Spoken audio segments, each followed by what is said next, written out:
Assalamu alaikum student mathematics 4024. Welcome to Maths Guru. I hope you all are fine. I am fine too. Alhamdulillah. This is a question from exercise 9C. The book is D3. The question number is 16. और topic जो है ना वो further trigonometry है। और further trigonometry में हमने जो लास्ट में 3D वर्ड प्रॉब्लम्स की थी ना उसका ये क्वेश्चन है। अच्छी बात यह है कि क्वेश्चन में फिगर ऑलरेडी बनी हुई है। क्वेश्चन थोड़ा सा मुश्किल है इसमें क्योंकि डाटा जो है ना वो बहुत कम है, हमें बहुत कम चीज़ें गिवन है। और we have to find out two things. The first thing is the height of the tower and the second thing is the distance of O B. ठीक है, ओ से लेके बी तक का डिस्टेंस हमें फाइंड आउट करना है और ये जो टावर है इसकी हमें हाइट फाइंड आउट करनी है। तो दो चीज़ें हमें फाइंड आउट करनी है और टोटल तीन चीज़ें हमें जो है वो इस क्वेश्चन में गिवन है। तो इसका मतलब है कि इस क्वेश्चन में we have to make equations और इसकी जो वर्किंग है ना वो थोड़ी सी कॉम्प्लेक्स हो जाएगी। लेकिन क्वेश्चन जो है वो थोड़ा सा आसान इसलिए हो गया क्योंकि फिगर पहले से हमें बनी हुई उसने दे दिया, वरना फिर यह है कि फिगर भी हमें बनानी पड़ती।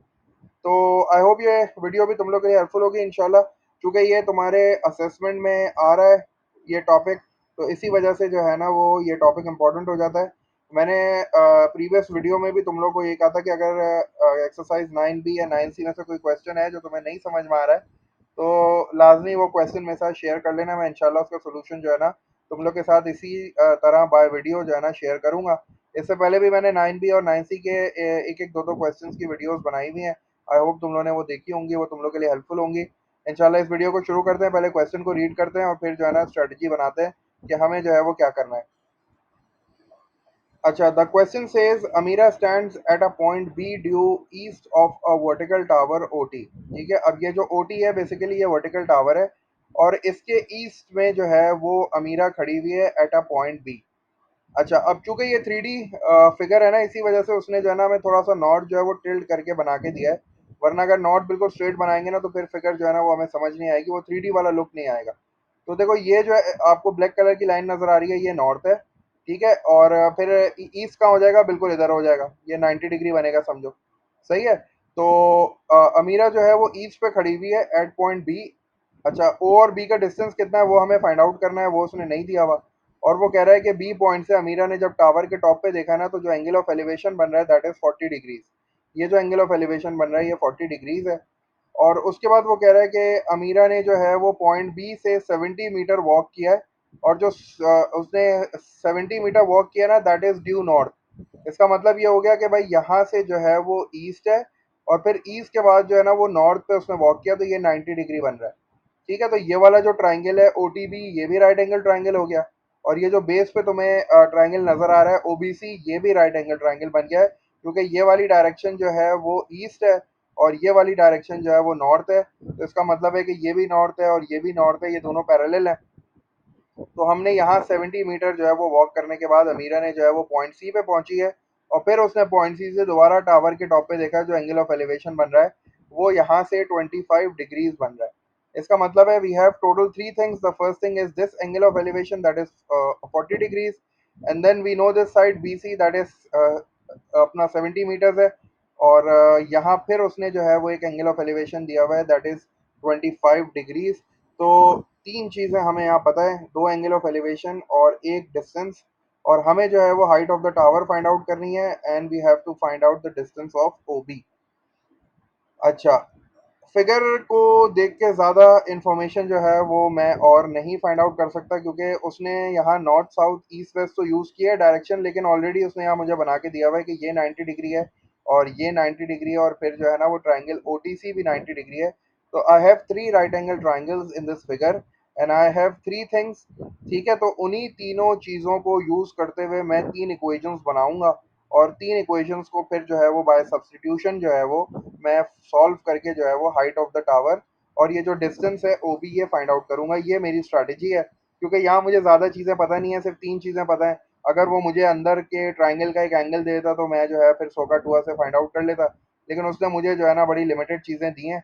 तो मैं काम ये करता हूँ कि जितनी चीज़ें मेरे पास है ना उन्हीं को यूज़ करके इक्वेशन बनाता हूँ और फिर उन्हीं इक्वेशंस को यूज़ करके जो है ना मैं अपने height of the tower find out करूंगा और ये distance O B find out करूंगा। पहले डिस्टेंस को जो है वो डी लिख देता हूँ, तो ये जो है वो डी हो गया ओ बी। और हाइट ऑफ द टावर को जो है ना मैं एच लिख रहा हूँ ताकि जो है मैं अपनी इक्वेशंस को बना सकूँ। तो अब since I have three right angle triangles और तीन ही मेरे पास जो है वो मतलब चीज़ें गिवन है तो मैं इन्हीं तीन चीज़ों से स्टार्ट करता हूँ। तो पहले मैं ये वाला राइट एंगल ट्राइंगल बना रहा हूँ जिसका नाम है ओ टी बी। ठीक है, O T B right angle triangle मैंने यहाँ ड्रॉ किया है और उसके बाद मैं जो है यहाँ से पहली अपनी इक्वेशन फाइंड आउट करूँगा। यहाँ जो है वो 90 डिग्री बना हुआ है ओ पे, तो मैंने यहाँ ओ लिखा, दिस इज माई टी, ये टी हो गया, तो ओ टी चूंकि हाइट ऑफ द टावर है तो मैंने इसको इस फिलहाल एच बोला हुआ है। ये वाला जो पॉइंट है बी हो गया है, और ये जो डिस्टेंस है इसको मैंने डी बोला हुआ है, और ये वाला जो एंगल है ना ये 40 डिग्रीज है। सही है, तो अब मैं पहले एक काम करता हूँ कि इस 40 डिग्री को यूज़ करता हूँ। मेरे पास ऑपोजिट और एडजेसेंट है, ऑपोजिट और एडजेसेंट का रेशियो होता है 10। चूंकि ये राइट एंगल ट्राइंगल है तो यहाँ साइन रूल कोसाइन रूल तो मैं यूज़ नहीं करूँगा, यहाँ मैं सो का टूआ यूज़ करूँगा, ट्रिग्नोमेट्रिक रेशियोज। तो ये 1040 हो गया। सही है, और 1040 किसके बराबर होता है, ऑपोजिट जो है मेरे पास है एच, और जो एडजेसेंट है that is equals to D. अब मैं यहाँ से क्या करूँगा, डी को सब्जेक्ट बना लेता हूँ। जब मैं डी को सब्जेक्ट बनाऊंगा तो 1040 यहाँ मल्टीप्लाई हो रहा है, और ये जो है वो इस साइड पे आके डिवाइड हो जाएगा। ठीक है, तो this will look like this, H upon 1040 हो जाएगा। और इसको मैं थोड़ा सा और सिंप्लीफाई कर लेता हूँ ताकि मैं इस डी की वैल्यू जो है वो आगे इक्वेशंस में यूज़ कर सकूँ। तो ये हो गया 1040 डिनोमिनेटर में आ गया। अब मैं काम ये कर लेता हूँ कि थोड़ा सा जो है ना इसको और पहले एक स्टेप करता हूँ ताकि तुम लोग को समझ में आए कि मैं करना क्या चाह रहा हूँ। मैंने एच को इधर ही छोड़ दिया, और ये जो 1040 है चूंकि डिनोमिनेटर में है ना, तो मैं इसको लिख रहा हूँ 1/1040। ठीक है, ये लिखना बड़ा इंपॉर्टेंट है क्योंकि फिर बच्चे पता है क्या करते हैं, 1040 का आंसर निकालेंगे और उसको जो है ना वो एच के साथ लिख देंगे। ठीक है, लेकिन ये चीज़ गलत है बिल्कुल, क्योंकि 1040 इज इन द डिनोमिनेटर, तो तुम 1040 का जो भी आंसर आएगा ना उसको पहले 1 से डिवाइड करोगे, जो आंसर आएगा उसको एच के साथ लिखोगे। तो अब देखो मैंने क्या किया, एच को मैंने पहले से यहाँ लिखा हुआ है। अब मैं अपना कैलकुलेटर यूज़ करूंगा और मैं फाइंड आउट करूंगा 1/1040। उसके लिए मैं क्या कर रहा हूँ, मैंने फ्रैक्शन वाला बटन जो है ना प्रेस किया, फ्रैक्शन वाला बटन प्रेस किया, न्यूमरेटर में मैंने लिखा 1 और डिनोमिनेटर में मैंने लिखा 1040। ठीक है, डिनोमिनेटर में मेरे पास आ गया 1040, तो 1/1040 इज इक्वल्स टू 1/117 आ रहा है, तो मैं इसको 192 कर देता हूँ। ठीक है, 1.192, तो यहाँ पे लिख देता हूँ फिर 1.192 एच जो है ना मेरे पास डी की वैल्यू आ गई है। तो ये जो है ना मैंने पहला जो है समझो ये पहली ब्रेक थ्रू है मेरे पास। मैंने जो है वो अपनी डी की वैल्यू फाइंड आउट कर लिया इन टर्म्स ऑफ एच। सही है, तो डी की वैल्यू कितनी आ रही है, डी की वैल्यू आ रही है 1.192 एच आ गई। अब मेरे पास दो और ट्राइंगल्स हैं, अब मैं उन ट्राइंगल्स को भी सॉल्व करता हूँ और देखता हूँ कि मेरे पास दो इक्वेशंस और बन रही हैं। उसके बाद फिर मैं सब्स्टिट्यूशन यूज़ करके जो है वो अननोन्स को फाइंड आउट कर लूँगा। दूसरा वाला ट्राइंगल जो है वो बेस पे बना हुआ है, उसको भी मैं जल्दी से ड्रॉ कर लेता हूँ। वो जो मेरे पास ट्राइंगल है उसका नाम आ रहा है, वो ये पॉइंट है, दिस इज पॉइंट बी, इस पे 90 डिग्री बना हुआ है। सही है, ये वाला जो ओ बी है इसको मैंने फिलहाल डी बोला हुआ है, और डी मेरे पास आ गया 1.19 H2, तो मैं यहाँ रिप्लेस कर सकता हूँ। और ये वाली जो साइड है that is coming out as 70, ये वाला पॉइंट सी हो गया है। अब चूंकि ये राइट एंगल ट्राइंगल है तो मैं जो है वो ओ सी फाइंड आउट कर सकता हूँ। ओ सी को जो है मैंने हाइपोटेन्यूज बोल दिया है, ओ C is equals to hypotenuse. और ये जो हाइपोटेन्यूज है ये किसके बराबर हो गया है, ये हो जाएगा स्क्वायर रूट, चूंकि मैं पाइथागोरस थ्योरम लगा रहा हूँ। ठीक है, स्क्वायर रूट में 70 स्क्वायर हो जाएगा, 70 स्क्वायर प्लस, क्योंकि हाइपोटेन्यूज में प्लस हो जाता है तो प्लस हो जाएगा, और ये हो जाएगा 1.192। सही है, 1.19 एंड दिस इज 2, और ये एच हो जाएगा, और इस पर स्क्वायर लगा दिया मैंने। ठीक है भाई, तो ये मेरे पास जो है वो पाइथागोरस थ्योरम भी आ गया। अब मैं इसको थोड़ा सा और सिंप्लीफाई कर लेता हूँ ताकि फिर ये मैं आगे यूज़ कर सकूँ। तो इसको मैं इस तरह कर लेता हूँ कि स्क्वायर फाइंड आउट कर लेता हूँ। सही है, तो ये स्क्वायर रूट मैंने ऐसे ही रहने दिया, और 70 का स्क्वायर क्या हो जाएगा, 7 का स्क्वायर 49, और चूंकि एक ज़ीरो है तो एक ज़ीरो जो है वो जब 2 से मल्टीप्लाई होगा तो डबल हो जाएगा, 4900 आ जाएगा। और यहाँ पे क्या हो जाएगा, ये हो जाएगा 1.192, जो मैंने फाइंड आउट किया है इसका मैं स्क्वायर कर देता हूँ, 142 H² हो गया ये। सही है ना, तो 1.42 और H², तो ये मेरे पास थोड़ा सा और सिंप्लीफाइड फॉर्म में आ गई है। बस अब जो है ये this is the value of O C ना, तो अब मैं जो है वो ये मेरे पास समझो दूसरी इक्वेशन बन गई। ये पहली इक्वेशन आ गई, ये दूसरी इक्वेशन आ गई। अब तीसरी इक्वेशन के लिए मैं अपना आखिरी वाला ट्राइंगल यूज़ कर रहा हूँ, इससे जो है मैं इक्वेशन बनाऊंगा, और फिर मैं देखता हूँ कि मुझसे सब्स्टिट्यूशन से जो है वो एच और डी की वैल्यू निकल जाती है या नहीं निकलती। क्योंकि मेरे पास ऑप्शन नहीं है, तीन जो है डाटा गिवन था, तो मैंने तीन से ही जो है वो अपनी वर्किंग करनी थी। ये 25 डिग्रीज हुआ हुआ है। सही है, ये जो है वो एच है इस वक्त, ओ ये रहा, टी ये रहा, और ये वाला पॉइंट जो है वो सी है, और ये वाला जो पॉइंट है ना ये ओ सी है। ओ सी कितना है? स्क्वायर रूट ऑफ जो भी है मैं यहाँ लिख देता हूँ ना, तो O C is equals to square root of 4900। ठीक है, तो ये 4900 आ गया, और 4900 के साथ प्लस आ गया 1.4 एच, सॉरी 1.42 एच स्क्वायर। तो ये इतनी बड़ी वैल्यू आ गई है। इसी वजह से ये सवाल जो है ना थोड़ा सा मुश्किल था, क्योंकि यहाँ जो है ना वो हमें डाटा प्रॉपर जो है वो गिवन नहीं है, हमें इक्वेशंस बना के जो है ना इसको सॉल्व करना पड़ रहा है। तो बस अब ये लास्ट हमारा जो है वो स्टेप्स चल रहे हैं कुछ। तो अब देख लेते हैं कि अब क्या यूज़ कर सकता हूँ मैं दोबारा जो है वो इक्वेशन बनाने के लिए। मुझे टेंजेंट यूज़ करना पड़ेगा, क्योंकि राइट एंगल ट्राइंगल है, ट्रिग्नोमेट्रिक रेशियो यूज़ होंगे। अब जो है वो 1025 हो गया। 1025 इक्वल्स टू ऑपोजिट साइड कितनी है मेरे पास? ऑपोजिट साइड है एच। और अब मैं इस वाली इक्वेशन से जो है ना अपनी एच की वैल्यू फाइंड आउट कर सकता हूँ, क्योंकि मेरे पास जो सारे के सारे हैं इसमें एच ही हैं।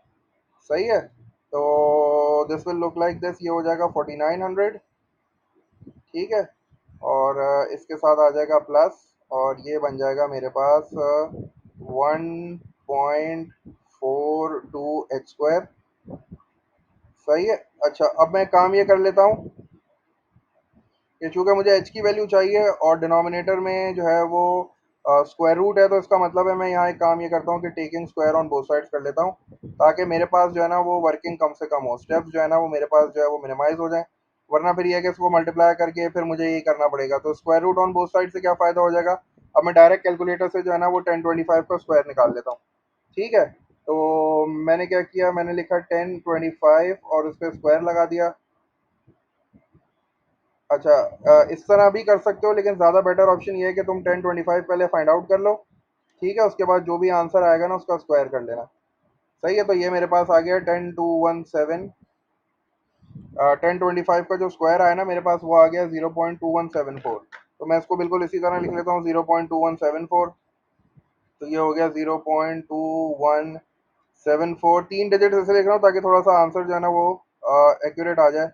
और यहाँ पे जब मैं करूँगा तो चूंकि एच जो है वो न्यूमरेटर में है, तो ये एच स्क्वायर हो जाएगा, और डिनोमिनेटर में स्क्वायर रूट है जिसको मुझे कैंसिल करना था, इसीलिए मैंने स्क्वायर लिया था। तो अब ये है जो है सिंपल मेरे पास बन जाएगा 4900, और 4900 हो जाएगा, और ये आ जाएगा प्लस 1.42 एच स्क्वायर। ठीक है, तो अब जो है वो चीज़ें आसान हो गई हैं, बस अब मुझे मल्टीप्लाई करना है और सिंपलीफाई करना है। मेरे पास एच की वैल्यू आ जाएगी, क्रॉस मल्टीप्लाई कर लेता हूँ, तो ये जहाँ चला जाएगा। अब जल्दी जल्दी जो है 0.21, ये जो 74 है ये दोनों से मल्टीप्लाई होगा ना, तो मैं इसको दोनों से मल्टीप्लाई डायरेक्ट ही कर लेता हूँ। पहले मैं काम करता हूँ 0.2174 को मल्टीप्लाई करता हूँ 4900 से, तो मेरे पास जो आंसर आ रहा है वो आ रहा है 1065.5।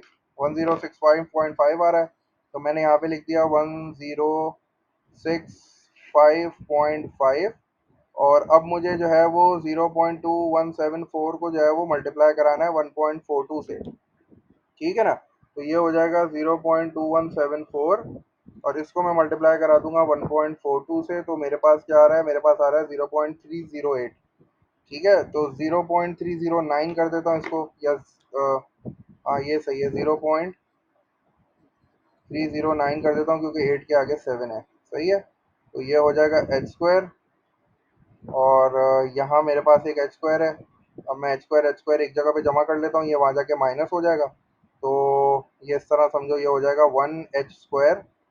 सही है, एच स्क्वायर के साथ कुछ भी नहीं है तो मैंने 1 लिख दिया, ये वहाँ जाके क्या हो जाएगा? माइनस हो जाएगा।